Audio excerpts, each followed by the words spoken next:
குறைந்த விலை, நிறைந்த தரம். தங்கள் தேவைகள் அனைத்தும் ஒரே இடத்தில். ஜெயச்சந்திரன் டெக்ஸ்டைல்ஸ். அஸ்வினுக்கு 106 டெஸ்ட் போட்டிகள்ல இதுவரைக்கும் 537 விக்கெட்கள் எடுத்திருக்காரு.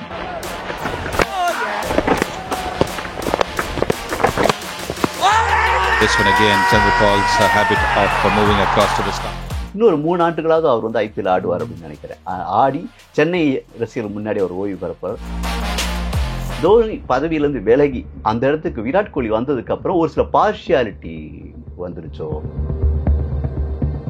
புறக்கணிக்கப்படுறோம், தன்னால் பழைய மாதிரி செயல்பட முடியலையோ அப்படின்ற ஒரு ஆதங்கம், இது ரெண்டும் சேர்ந்து அவர் வந்து சரியான நேரத்தில் நம்ம நிப்பாட்டிட்டு போயிடுவோம் அப்படின்னு நினச்சி அவர் வந்து சர்வதேச கிரிக்கெட் போட்டியில் வந்து விலக்கி இருக்கிறார்.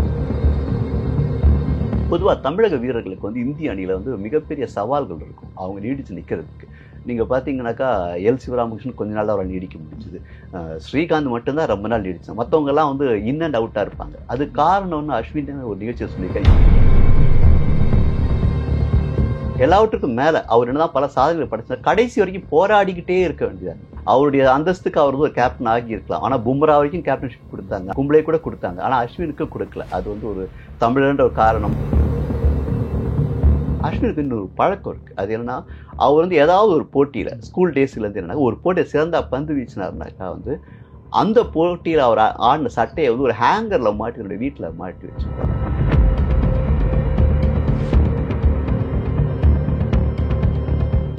வணக்கம் சுதா. வணக்கம் தலைவாய். தமிழ்நாட்டை சேர்ந்த நட்சத்திர சுழற்பந்து வீச்சாளர் ரவிச்சந்திரன் அஸ்வின் வந்து இன்னைக்கு அவரோட ஓய்வு அறிவிச்சிருக்காரு. ஆஸ்திரேலியாவில் பிரிஸ்பேனில் வந்து இந்தியாவுக்கும் ஆஸ்திரேலியாவுக்கும் இடையில ஒரு டெஸ்ட் நடந்துட்டு இருக்கு. அது 3வது டெஸ்ட். அதோட முடிவில் வந்து அவர் நான் இனிமேல் ஓய்வு பெற போறேன்னு அறிவிச்சிருக்காரு. ஒரு விராட் கோலி அவரை கட்டி அணைச்சி வந்து ஒரு நிகழ்ச்சியாக ஒரு பேசிட்டு இருந்திருக்காங்க. அது மாதிரி ஆஸ்திரேலியாவோட சுழற்பந்து வீச்சாளர் நேதன் லியோன் வந்து அவரும் ரொம்ப உருக்கமாக பேசியிருக்காரு. எப்படி பார்க்குறீங்க இந்த அறிவிப்பை? திடீர்னு என்ன அறிவிச்சிருக்காரு? அஸ்வினுடைய இந்த ஓய்வு வந்து எல்லாருக்குமே ஒரு ஷாக்கிங்காக தான் இருக்கும். ஏன்னாக்கா இன்னும் 2 டெஸ்ட் போட்டிகள் இருக்குது இந்த இதில். ஆனால் இதுக்கெல்லாம் பின்னணியில் வந்து அவர் வந்து அது நியூசிலாந்து டெஸ்ட் தொடர் தான் இதுக்கெல்லாம் காரணமோ அப்படின்னு தோணுது. அதாவது எந்த இடத்துல நிப்பாட்டணும் அப்படின்றது நம்ம தெளிவாக இருந்தோம்னாக்கா நமக்கு வந்து அவமானங்கள் வந்து சேராது அப்படின்றாங்க. அஸ்வினுக்கு வந்து ஒரு மிகப்பெரிய கௌரவம் இருந்துட்டு இந்தியன் கிரிக்கெட். அதாவது உள்நாட்டில் எந்த டெஸ்ட் போட்டி நடந்தாலும் இந்தியா வந்து தோற்று கிடையாது. அதுவும் கடந்த 12 ஆண்டுகளில் தோக்காமே தொடர்ந்து ஜெயிச்சிட்டே வந்தாங்க. அதுக்கு முக்கிய காரணம் வந்து ரவிச்சந்திரன் அஸ்வின். குறிப்பாக உள்ளூரில் நடக்கிற டெஸ்ட் போட்டிகளில் தான் அவர் விக்கெட்டுகள் வந்து அள்ளி எடுப்பார். ஆனால் அப்படிப்பட்ட சூழலில் கடந்த ஒரு மாதத்துக்கு முன்னாடி நடந்த நியூசிலாந்து தொடரை வந்து இந்தியா வந்து 3-0 தோத்துடுச்சு. அது வந்து அஸ்வினை மிக கடுமையாக பாதிச்சு. அதாவது இந்தியா வந்து கிட்டத்தட்ட 12 ஆண்டுகளுக்கு பிறகு வந்து ஒரு டெஸ்ட் தொடர் வந்து உள்ளூரில் நடக்குது. அதுக்கு முக்கிய காரணமாக வந்து இந்தியாவோட சுழற்பந்து வீச்சு பலவீனமானது அப்படின்னு சொல்லப்பட்டது. அஸ்வினே வந்து இந்த தோல்விக்கு நான் வந்து முழு பொறுப்பேற்கிறேன். ஏன்னாக்கா என் மேலே தான் வந்து முழு எதிர்பார்ப்பும் இருந்துச்சு, ஆனால் நான் வந்து அதை சரியாக செய்யலை அப்படின்னு சொல்லிட்டு அஸ்வின் சொல்லியிருக்காரு. இதுக்கு அடுத்து வந்து ஆஸ்திரேலியா தொடர். ஆஸ்திரேலியாவுக்கு வந்து இந்திய அணி போனப்போ வந்து ஆஸ்திரேலியன் டீமே வந்து அஸ்வினை எப்படி டேக்கிள் பண்ணுறது அப்படின்னு சொல்லி தான் அவங்க வந்து அவங்களுடைய பிளான்லாம் வகுத்துட்டு இருந்தாங்க. எல்லாருமே வந்து அஸ்வின் எப்படி ஆடுறது, அஸ்வின் பெரிய சவாலாக இருப்பார் அப்படி இருக்கும்போது வந்து முதல் போட்டியில் கௌதம் கம்பீர் பயிற்சியாளர் ஆனதுக்கப்புறம் ஒரு சின்ன மாறுதல் பண்ணாங்க. ஏன்னா முதல் போட்டியில் அஸ்வின் ஆட வைக்கல. அஸ்வினுக்கு பதிலாக வாஷிங்டன் சுந்தரை வந்து ஆட வச்சிருக்காங்க. அந்த போட்டில் கேப்டன் அந்த பும்ராவும் பயிற்சியாளரான காம்பீர் சேர்ந்து எடுத்த முடிவு. இது அஸ்வினுக்கு ஒரு ஷாக்காக இருக்கும். ஏன்னா இந்தியாவுடைய முன்னணி சுழற்பந்து வீச்சாளர் தன்னை வந்துட்டு புறக்கணிச்சிட்டு வந்து இன்னொரு வீரரை கொண்டு வந்ததுன்றது அவர் இது பண்ணல. அதுக்கு அடுத்த போட்டியில் அஸ்வின் ஆட வச்சாங்க. ஆனால் அந்த போட்டி வந்து அடிக்கிட்டு நடந்துச்சு. அது பிங்க் பால்னாலே வந்துட்டு இளஞ்சிவப்புன்ற பந்தில் ஆடுறது, பகலிரவு ஆட்டம். அந்த பகலிரவு ஆட்டங்களில் சுழற்பந்து வீச்சு வந்து பெரிய தாக்கத்தை ஏற்படுத்தாது. அந்த போட்டியில் வந்து அஸ்வினுக்கு வாய்ப்பு வழங்கப்பட்டது. அதில் ஒரு விக்கெட் தான் எடுத்தார். உடனே அவர் அடுத்த போட்டியில், அது இந்த இப்போ பிரிஸ்பேனில் நடந்த டெஸ்ட் போட்டியில் அவரை நீக்கிட்டு அவருக்கு பதிலாக வந்து ஜடேஜாவை கொண்டு வந்தாங்க. இதுவும் அவருக்கு வந்து ஒரு சின்ன ஒரு சிக்னல் கொடுத்துருக்கலாம். தன்னுடைய இடம் வந்து கொஞ்சம் கொஞ்சமாக காணாமல் போகுதோ அப்படின்ற ஒரு சிக்னல் கொடுத்துருக்கலாம். இதெல்லாம் சேர்ந்து தான் தான் புறக்கணிக்கப்படுறோம், தன்னால் பழைய மாதிரி செயல்பட முடியலையோ அப்படின்ற ஒரு ஆதங்கம், இது ரெண்டும் சேர்ந்து அவர் வந்து சரியான நேரத்தில் நம்ம நிப்பாட்டிட்டு போயிடுவோம் அப்படின்னு நினைச்சு அவர் வந்து சர்வதேச கிரிக்கெட் போட்டியில் வந்து விலக்கி இருக்கலாம். பழைய நட்சத்திர வீரர்கள் நிறைய பேர் வந்து இவங்க என்னைக்கு ஓய்வு வருவாங்க அப்படின்னு எதிர்பார்த்து இன்னைக்கு போக மாட்டாங்களா அப்படிங்கிற மாதிரிலாம் ஆயிருக்கு வந்து. ஸோ அந்த மாதிரிலாம் ஆகாமலே அஸ்வின் வந்து அதுக்கு முன்னாடியே வந்து ஒரு ஓய்வு அறிவிச்சிருக்காரு. இந்த மாதிரி அறிவிக்கிறவங்க ரொம்ப குறைவான ஆட்கள் தான். நீங்கள் பார்த்தீங்கன்னா தோனி வந்து மிகச்சிறந்த நேரத்தில் அறிவிச்சார். 2014 வந்து அது வரைக்கும் அவர் பீக்ல இருந்தார். அப்போ வந்து அவர்கிட்ட வந்து கேப்டன்ஷிப் விராட் கோலி கொடுக்குறாங்க டெஸ்ட் போட்டிகளுக்கு மட்டும். அடுத்த போட்டியிலேயே வந்து நான் டெஸ்ட் போட்டியில இருந்து ஓய்வு அறிவிக்கிறேன் அப்படின்னு அவர் சொன்னார். அதே மாதிரி ஒரு கிரிக்கெட் போட்டியில இருந்தும் தடாரடியா அவர் அறிவிச்சார். T20 தடாரடி எல்லாருமே அவர் தடாரடி அறிவிப்புல தான் இருந்துச்சு. அவர் கௌரவமா வெளியே போனார். நிறைய பேர் பார்த்தீங்கன்னா ஓய்வு பெறுவாங்களா மாட்டாங்களா டீம்ல தூக்கி வச்சு அப்புறம் ரொம்ப நாள் வெளியே இருந்து நமக்கு கிடைக்காத சூழல்ல வந்து ஓய்வு அறிவிப்பாங்க. ஆனா அஸ்வின் வந்து அப்படியே தலை தோனி எப்படி சென்னை சூப்பர் கிங்ஸ்ல வந்து தோனியும் இருக்காரு அஸ்வினும் இருக்காங்க, எப்படி தோனி எப்படி வந்து அறிவிச்சாரோ அதே ஸ்டைல்ல வந்து அஸ்வின் வந்து தடாரடியா தோண்டி முடியும் அறிவிச்சு. ஸோ அப்படி இப்போ அறிவிக்க மாட்டாரான்ற நாள் எதிர்பார்த்து அறிவிச்சது வந்து எனக்கு அந்த ரவிசாஸ்திரி அந்த மாதிரி நினைக்கிறேன். இப்போ இன்னைக்கு தான் கிளம்புவார் அப்படிங்கிற மாதிரி எல்லாரும் எதிர்பார்த்து போனார் அப்படின்னு கரெக்டாக தான் இருந்துச்சு. பல பேருக்கு இருந்துச்சு. அது கவாஸ்கருக்கே கூட வந்து அந்த சாதனைக்காக ஆட வைக்கிறாங்களோன்னு இருந்துச்சு. ஒரு சிலர் வந்து சச்சின் டெண்டுல்கரே கூட சொல்லிட்டு இருந்தாங்க அவர் சாதனைக்காக. ஆனா சச்சின் வந்து இந்திய கிரிக்கெட்டுக்கு தூண்டா இருந்தாலும் கூட ஒரு சிலர் அவரை பிடிக்காத ஒரு சிலர் வந்து அவர் ஏன் அந்த சதத்துக்காக தான் ஆடுறாரோ அப்படின்னு ஒரு கேள்வி எழுப்பிட்டு இருந்தார். இப்பவே கூட ரோஹித் சர்மாவையும் விராட் கோலியும் பார்த்து இந்த கேள்வி கேட்கப்படுது. அதாவது வந்துட்டு இந்த தொடரில் பார்த்தீங்கன்னா இளம் ஆட்டங்கள் நல்லா ஆடுறாங்க. ஜெய்ஸ்வால் நல்லா ஆடுறாரு, KL நல்லா. ஆனால் வந்து விராட் கோலியும் ரோஹித் சர்மாவும் வந்து அவ்வளோ சரியா ஆடல. இத்தனையும் விராட் கோலி சதம் அடிச்சார். இருந்தால் கூட அவர் தொடர்ந்து நல்லா அவருடைய ஃபார்முக்கு அவர் தொடர்ந்து நல்லா ஆடணும் அப்படின்றத ரசிகர்களோட எதிர்பார்ப்பா இருக்கு. தொடர்ந்து அவர் வந்து அவுட் ஆகிறது வந்து ரசிகர்கள் வந்து வெறுப்பேற்றி இருக்கு. இன்னொரு விஷயம், முதல் டெஸ்ட் போட்டியில் வந்து ரோஹித் சர்மா ஆடலை. அவர் தான் கேப்டன். ஆனால் அவர் ஆடாமையே பும்ரா தலைமையிலான இந்திய அணி வந்து அந்த போட்டியில் வந்து ஜெயிச்சது. ஆனால் அதுக்கு அடுத்த போட்டியில் ரோஹித் சர்மா வந்திருக்காரு. ஆக்சுவலி ரோஹித் சர்மா வந்ததுக்கப்புறம் டீம் வந்து வலுவாக இருக்கணும். ஆனால் அவர் வந்ததுக்கப்புறம் வந்து டீம் வந்து தோத்துட்டு போன டெஸ்ட் மேலே தோத்துருக்கு. இந்த டெஸ்ட் மேலே போராடி அந்த போலான தவிர்த்துருக்காங்க.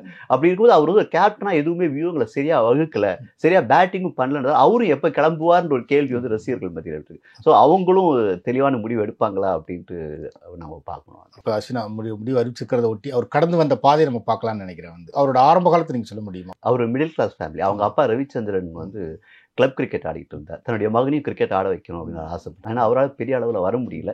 தான் செய்ய முடியாத சாதனை தன்னுடைய மகன் செய்யணும் அப்படின்னு ஆசைப்பட்டு அவர் வந்து மகன் வந்து கிரிக்கெட் பயிற்சி மையத்தில் சேர்க்காரு. சின்ன வயசுலேயே சேர்த்துருக்காரு. இதில் அப்பா வந்து ஆசைப்பட்டார்.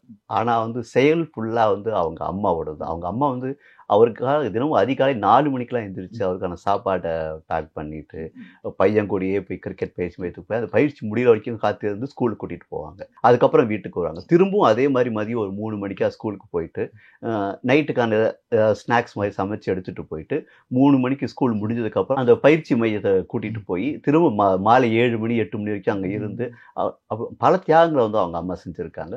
பொதுவாக தமிழக வீரர்களுக்கு வந்து இந்திய அணியில் வந்து மிகப்பெரிய சவால்கள் இருக்கும் அவங்க நீடிச்சு நிற்கிறது. நீங்க பாத்தீங்கன்னாக்கா எல் சிவராமகிருஷ்ணன் கொஞ்ச நாள் அவரை நீடிக்க முடிஞ்சது. ஸ்ரீகாந்த் மட்டும்தான் ரொம்ப நாள் நீடிச்சான். மற்றவங்க எல்லாம் வந்து இன் அண்ட் அவுட்டா இருப்பாங்க. அது காரணம்னு அஸ்வின் ஒரு நிகழ்ச்சியை சொல்லியிருக்காரு, ஹிந்தி ஒரு காரணமா இருந்துச்சு அப்படின்னு சொல்லி. அதாவது ஆரம்ப காலகட்டத்தில் வந்து அண்டர் 14 அந்த கிரிக்கெட்டுக்காக போகும்போது இவர் வந்து ஹிந்தி அவ்வளோவா தெரியாதுன்றதாலே மற்ற வீரர்களோட நெருங்கி பேச முடியல. அதனால தன்னை ஒதுக்கி வச்சிருந்திருக்காங்க அப்படின்னு அவர் வந்து கொஞ்சம் ஒதுக்கியே வச்சிருந்திருக்காங்க. அவர் ரொம்ப ஃபைட் பண்ணி தன்னுடைய கிரிக்கெட் டேலண்ட் மூலமா தான் வந்திருக்காரு. ஒரு கட்டத்தில் CSKக்காக ஆடி தோனியோட நம்பிக்கை பெற்றதுக்கு அப்புறம் தான் அவர் வந்து இந்தியன் டீமுக்குள்ள வந்திருக்காரு. 2011 உலகக்கோப்பை கிரிக்கெட் போட்டியில் இடம்பெற்ற ஒரே தமிழர் வந்து அஸ்வின். அதுக்கடுத்து அந்த ஆண்டிலேயே இந்திய டெஸ்ட் அணியில் இடம்பெற்றிருக்கார்.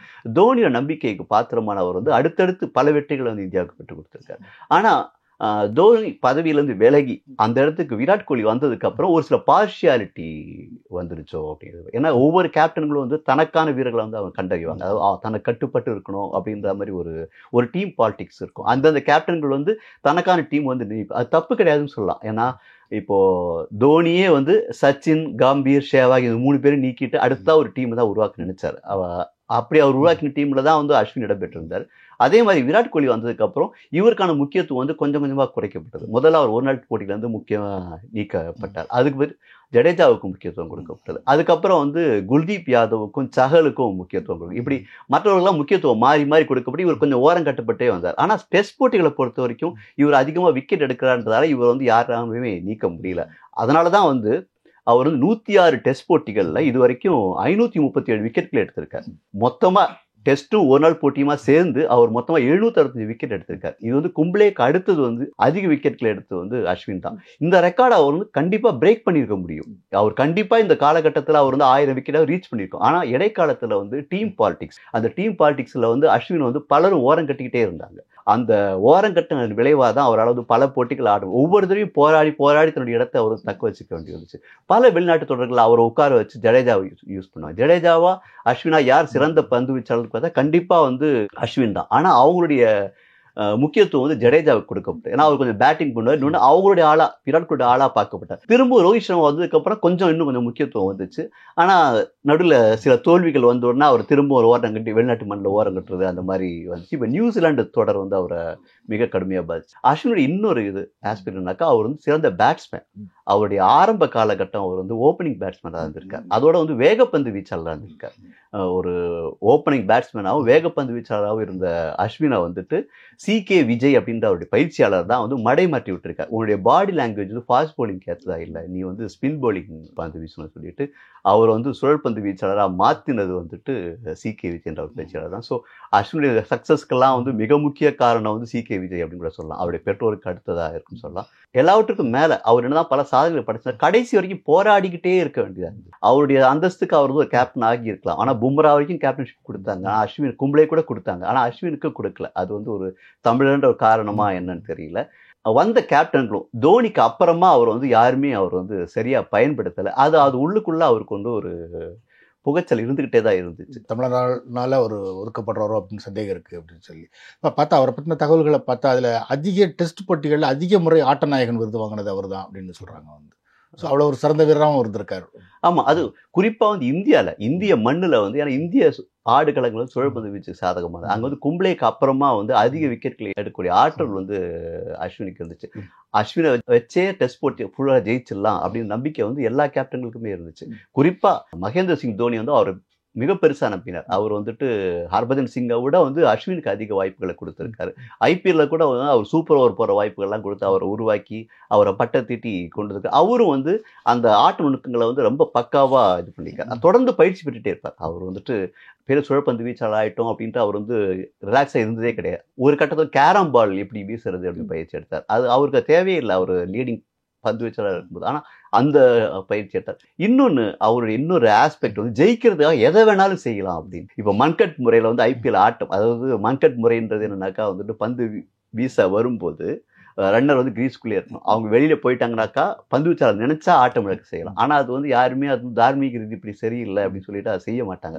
ஆனால் வெற்றி முக்கியம் அப்படின்னு நினைச்ச அஸ்வின் வந்து ஒரு ஆட்டத்தில் வந்து மன்கட் முறையை வந்து பின்பற்றினார். பல காலம் விமர்சிக்கப்பட்டது. ஆனால் அஸ்வினை பொறுத்த வரைக்கும் ஆட்டத்தில் வெற்றி தான் முக்கியம், அதுக்காக என்ன வேணாலும் செய்வோம் அப்படின்னு சொல்லி இது வந்தார். ஆஸ்திரேலியா தொடர் ஒன்றில் வந்து ஒரு முக்கியமான ஒரு போட்டியில் வந்து இந்தியா தோக்க வேண்டிய நேரம். அந்த நேரத்தில் களத்தில் நின்று டொக்கு வச்சு நின்று விக்கெட்டை இழக்காமல் உடம்பெல்லாம் அவருக்கு வந்து பந்து பட்டு காயம். அவரும் அனுமா விஹாரின்ற ஒரு பேட்ஸ்மேன் வந்து கடைசி வரைக்கும் ஆட்டம் இழக்காம நின்று அந்த ஆட்டத்தை வந்து டிரா பண்ணி கொடுத்தார். அவர் கடுமையான போராடி. அவருக்கு வந்து அணியில் இடம் கிடைக்கிறதுக்கு வந்து அவ்வளோ ஈஸியாக அவர் கிடைச்சிடல. அவர் எப்போ தப்பு செய்வார், அவர் அணியில் நீக்கலான்னு தான் பார்த்துட்டு இருந்தாங்க. அது குறிப்பாக ஆஃப்டர் டோனி வந்து அந்த பாலிடிக்ஸ் வந்து அதிகமாக இருந்துச்சு. அவர் வந்து எப்படாவது நீக்கலாம் பார்த்துட்டு அவரும் தன்னுடைய முழுக்க ஒவ்வொரு ஆட்டத்தையும் தன் நிரூபிச்சுக்கிட்டே அடுத்த ஆட்டத்தில் தன்னை தக்க வச்சுட்டு இருந்தார். இப்போ பார்த்தீங்கன்னா அவருக்கு அப்புறமா பல சுழற்பந்து வீச்சாளர் வந்து பயன்படுத்தினாங்க. சஹல் பயன்படுத்தினாங்க, குல்தீப் யாதவ் பயன்படுத்தினாங்க, ஜடேஜா பயன்படுத்தினாங்க, பல பேரை பயன்படுத்தினாங்க. இவங்க ஹிட் ஆவாங்க அப்படி சொல்லி பல பேரை யூஸ் பண்ணாங்க. ஆனால் திரும்பவும் வந்து அஸ்வின்கிட்டே வந்து நிற்க வேண்டிய ஒரு சூழல் வந்து ஏற்பட்டுச்சு. ஏன்னா அவர் வந்து திரும்ப பயிற்சிகளை மாற்றி செஞ்சு இது பண்ணிட்டு. அஸ்வினுக்கு இன்னொரு பழக்கம் இருக்குது. அது என்னன்னா, அவர் வந்து ஏதாவது ஒரு போட்டியில் ஸ்கூல் டேஸ்லேருந்து என்னன்னா ஒரு போட்டியை சிறந்தா பந்து வீச்சினார்னாக்கா வந்து அந்த போட்டியில் அவர் ஆடின சட்டையை வந்து ஒரு ஹேங்கரில் மாட்டி என்னுடைய வீட்டில் மாட்டி வச்சுக்குவாராம். இந்நேரம் அவர் வீட்டில் எப்படி ஒரு 500-600 சட்டையாவது இந்த மாதிரி தொங்க வச்சுருப்பாரு. ஓய்வு அறிவிக்கிறது இப்போ வந்து கோலிட்டு ரொம்ப நேரம் பேசியிருக்காரு, அது மாதிரி ஜடேஜாட்டி ரொம்ப நேரம் பேசியிருக்காரு அப்படின்னு பார்த்தோம் வந்து. ஆமாம், அந்த ஜடேஜா அஸ்வின் கூட்டணி வந்து ஒரு வலுவான கூட்டணி. அது உள்ளூர் டெஸ்ட் போட்டிகளில் வந்து அவங்க பேட்டிங்கும் வந்து நிறைய விக்கெட் போச்சுன்னா ஜடேஜாவும் அஸ்வின் நின்று அணியை காப்பாற்று, பந்து வீச்சிலையும் வந்து காப்பாற்றுவாங்க. இப்போ வந்து இதெல்லாம் வந்து அவருடைய ஓய்வு வந்து இன்னொரு வகையில் வந்து CSKக்கு ஒரு பலமாக இருக்க போகுது. ஏன்னா இனிமேல் அவருடைய கான்சன்ட்ரேஷன் ஃபுல்லாக வந்து CSK அணிக்காக இருக்க போகுது. இன்னொரு 3 ஆண்டுகளாவது அவர் வந்து IPL ஆடுவார் அப்படின்னு நினைக்கிறேன். ஆடி சென்னை ரசிகர்கள் முன்னாடி அவர் ஓய்வு பெற போகிறார். அப்படி ஆடும்போது அவர் கூட இதே ஜடேஜா இருக்க போறாங்க. அதே ஜடேஜா அஸ்வின் கூட்டணி வந்து இந்தியாவுக்காக பல வெற்றிகளை குவித்த ஜடேஜா அஸ்வின் கூட்டணி வந்து இனிமே வந்து CSKக்காக ஆடப்போது. அது வந்து இந்தியாவுக்கான இழப்பு வந்து CSKவுக்கான ஒரு லாபமா நம்ம பார்க்கலாம். அஸ்வினோட விளையாட்டு அது மாதிரி சொந்தம் பார்த்தோம். அவரோட ஃபேமிலி பேக்ரவுண்ட், அவங்க அம்மா பற்றிலாம் சொன்னீங்க, அவங்க ஸ்கூலுக்கு கூப்பிட்டு போகிறது அதெல்லாம் சரி. ஸோ அவங்களுக்குமான உறவுகள் எப்படி? அம்மா மேலே மிகப்பெரிய அன்பு வச்சிருந்தார் அஸ்வின். சமீபமாக கூட ஒரு 500வது விக்கெட் எடுத்த அன்னைக்கு உலகமே கொண்டாடிச்சு. ஆனால் அஸ்வினால் கொண்டாட முடியல. ஏன்னா அன்னைக்கு அவங்க அம்மாவுக்கு வந்து உடம்பு சரியில்லாமல் வீட்டில் மயங்கி விழுந்துட்டாங்க. அந்த போட்டி முடிஞ்சு வெளியே வந்தோன்னா அஸ்வினுக்கு அந்த தகவல் சொல்லப்பட்ட அந்த மாதிரி அம்மா வந்து மயங்கி. உடனே அவர் வந்து என்ன பண்ணுறது, அடுத்த நாள் போட்டி இருக்குது, முக்கியமான காட்டம் அது வந்து இங்கிலாந்துக்கு எதிரான போட்டி. ஒரு சுழற்பந்து வீச்சாளர் இல்லாட்டி அது வந்து இங்கிலாந்து அணிக்கு வந்து மிகப்பெரிய பலமாக இருக்கும். என்ன பண்ணுறது யோசிக்கும். அப்போ வந்து கேப்டன் ரோஹித் சர்மா வந்து அது வந்து பார்க்கவே இல்லை. நீ என்ன பண்ணாலும் சரி, நீ உங்கள் அம்மாவை போய் முதல்ல பாரு அப்படின்னு சொல்லி தன்னுடைய அணியினுடைய ஃபிசியோ வந்து கூடவே அனுப்பிச்சிருக்காரு. அவருக்கு ஒரு ஃப்ளைட் ஏற்பாடு பண்ணி அவங்க வந்து அம்மாவை பார்த்துட்டு அம்மாவை ட்ரீட்மெண்ட் பற்றி விசாரித்து அதுக்கப்புறம் எங்கேயும் இல்லை. அவங்க அம்மா ஓரளவுக்கு பரவாயில்லன்ற தகவல் கிடைச்ச உடனே அடுத்த நாள் திரும்பவும் போய் போட்டியில் கலந்துக்கிட்டு விக்கெட் எடுத்துருக்கு. அந்த அளவுக்கு அவருக்கு வந்து அம்மா மேலேயும் சென்டிமெண்ட் ஜாஸ்தி, தாய்நாட்டு அணி மேலேயும் அவருக்கு வந்து சென்டிமெண்ட் ஜாஸ்தி அவருக்கு. அதே மாதிரி தன்னுடைய போராட்டங்களை பற்றிலாம் அப்பப்போ அவருடைய மனைவிக்கு அவர் வந்து ட்வீட் போடுவாங்க. அவங்க மனைவியும் அதை பற்றிலாம் நிறைய சொல்லியிருக்காங்க. இப்படி அவருக்கு வந்து ஒரு பக்கம் குடும்பம், ஒரு பக்கம் இந்திய அணின்னு இரண்டுமே அவர் வந்து பேலன்ஸ் பண்ணிட்டு போன ஒரு ஆள். இந்திய கிரிக்கெட் அணியில் இருக்கிற தமிழ்நாடு பிளேயர்ஸ் அப்படின்னா வந்து ரொம்ப முன்னாடி ஸ்ரீகாந்த் இருந்தார், இப்போ அஸ்வின் இருக்கார் வந்து. ஸோ இப்போ அஸ்வின் ஓய்வு அறிவிச்சிட்டார் வந்து. அடுத்தது யாரை எதிர்பார்க்கலாம் நம்ம? இப்போதைக்கு இந்த முதல் டெஸ்ட் போட்டியிலே அவருக்கு பதிலாக வாஷிங்டன் சுந்தரை தான் வந்து பயன்படுத்தினாங்க. அப்படி பார்க்கும்போது வாஷிங்டன் சுந்தருக்கான வாய்ப்புகள் வந்து அதிகமாக இருக்கணும். அதேமாதிரி சாய் கிஷோருக்கும் வாய்ப்புகள் இருக்குது. ஆனால் எல்லாருமே ஃபைட் பண்ணி ஆகணும். நம்ம ஒவ்வொரு சிச்சுவேஷன் படி வந்துட்டு நார்த் இந்தியன்ஸ் கொஞ்சம் டாமினேஷன் அதிகமாக இருக்குது அப்படின்னு நான் நினைக்கிறேன். அதுலேருந்து மீண்டு தமிழ்நாடு திரும்ப வரணும்னாக்கா அஸ்வினை மாதிரி ஒரு ஃபைட்டராக இருக்கணும். அந்த ஃபைட் வந்து வாஷிங்டன் சுந்தர்கிட்ட இருக்குமான்னு தெரியல. எனிவே இத்தனை ஆண்டுகள் 2011 இது வரைக்கும் டெஸ்ட் போட்டிகளை தொடர்ந்து வந்து தமிழ்நாட்டுக்கு ஒரு இம்பார்ட்டன்ஸ் பெற்று அந்த அஸ்வினை நாம் வந்து வாழ்த்தி விடைபெற்றிருப்போம்.